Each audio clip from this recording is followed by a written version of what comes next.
Welcome to the presentation about self-localization, a proposal to equip first responders with a robust and accurate GNSS device. As you can see, besides DLR and ISA Germany, many more partners, technical partners and first responders as end users are involved in that project. And on behalf of my colleague Susanna and the project partner Stephen, I would like to thank you for the opportunity to present here at the conference. The Rescuer project started in 2021 and will last until next year. And Rescuer, as an acronym, stands for First Responder Centered Support Toolkit for Operating in Adverse and Infrastructureless Environments. What you can see in this graphic is the bunch of toolkits on which the technical partners are working. The tools on the left side focus on human sense enhancements like robust vision, enhanced hearing, and so on. In the middle, there are tools like biosignal monitoring, which collect data, tools like seamless communication, which handles data, and also tools like augmented reality interfaces that visualize data. The thin red box on the right side contains 3 tools which deal with the responder's geolocation. Visual localization will rely on camera data, and inertial localization relies on inertial measurement data.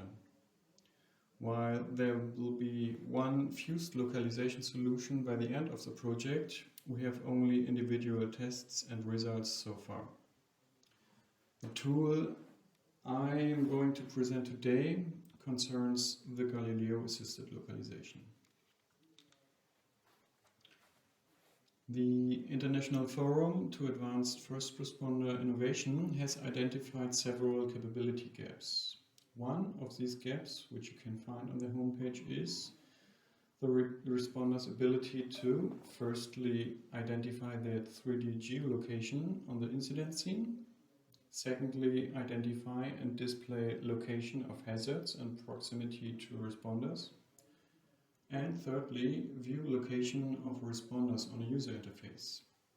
While the last 2 aspects are addressed by other partners in the project, we are focusing on the 3D geolocalization of responders.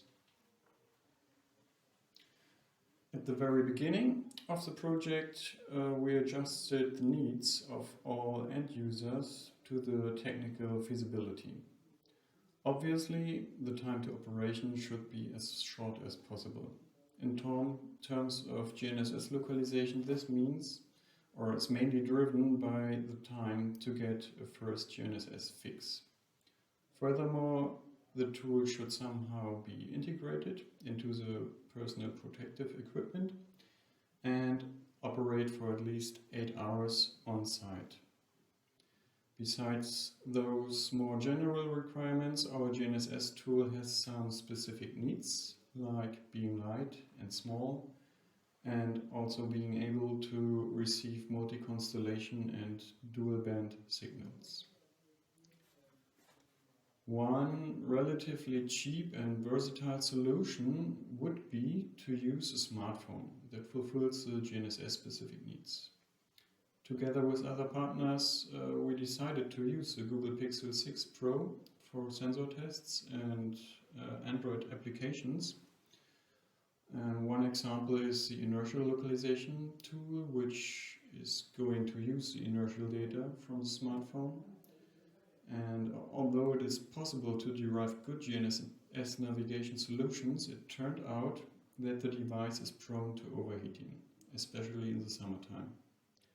Error messages like phone is getting warm or phone has turned off cannot be avoided when navigating.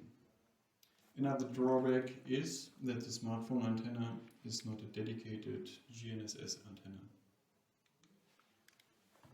Now we come up with a tool that works independently from the smartphone. I will call it from here Galileo Localization Tool, or short GLT. The main hardware components of this tool are Raspberry Pi 0 2W and a U-Blox F9P GNSS receiver and a dedicated IP65 graded GNSS multiband antenna. The tool can be powered over micro USB and will operate for hours, even if you use just small power banks. As you can see on the lower right side, it can be hidden beneath a helmet with the antenna on top. And the main advantage is we have full access to the raw data and a faster GNSS fix and better accuracy compared to our smartphone. Our first field test was conducted in Mosbach, where we tested basic functionalities with 2 ISA rescue dog spots. We tried different placements of the tool and discussed a useful update interval with the incident commander with the help of an offline visualization. And in this 2-hour assessment exercise, a position update every 2 minutes would be sufficient. Another thing we learned from the data is how long it took the signal quality to increase when coming out of the forest, and vice versa, how long it took to decrease when entering the forest. Nearby our DLR facilities, we have the opportunity to use survey points to check our tool's accuracy performance. Another option to generate reference data is to use differential GNSS service with real-time correction data. And we are using both options to verify different tool setups and comparisons. On the picture in the middle, you can see an ideal position for the GNSS antenna.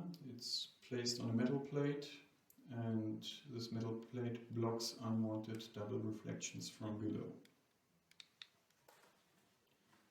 Several tests show that the positioning error for the smartphone solution is twice as large compared to our GLT. One remarkable deviation from the reference can be seen at the ground truth point number 16, and likely the nearby building wall generates multipath signals that interfere with the correct solution. Multipath effects and satellite occlusions are the main driver for decreased GNSS accuracy. You have this in steep mountain territory or also in close proximity to buildings. The blue track you can see on the picture depicts the smartphone GNSS trajectory, which is not so smooth like the red GLT trajectory. The colors remain same, but the site is another one. This is the result of a 2.5 hour lasting building assessment exercise. It was conducted during the pilot on the earthquake training base in Weeze. One responder was equipped with the smartphone, which doesn't overheat here, the GLT, and a differential GNSS device for reference purposes. Where the differential GNSS solution was worse than 3 cm, for example when we entered buildings, the data is not evaluated, and we have those gaps you can see in the diagram. The remaining data confirms our initial assumptions and preceding tests, and again we have an accuracy of roughly 1.5 meters for the GLT and 3 meters for the smartphone. This is what our rough and ready C2 looked like in Weeze. Several laptops are receiving and showing live data from the responders. This gives you a vague impression on the challenge to set up all these prototypes in such a realistic environment. The Rescuer C2 map shows what the data sharing orchestrator is distributing. Among the geolocation, these messages also contain vital signs like heart rate measurements and so on for each first responder. One final slide on our initial tests. On the right hand side you can see the signal strength from each satellite and how it behaves when we enter a tunnel. This test is conducted in Modan, where a tunnel accident is simulated.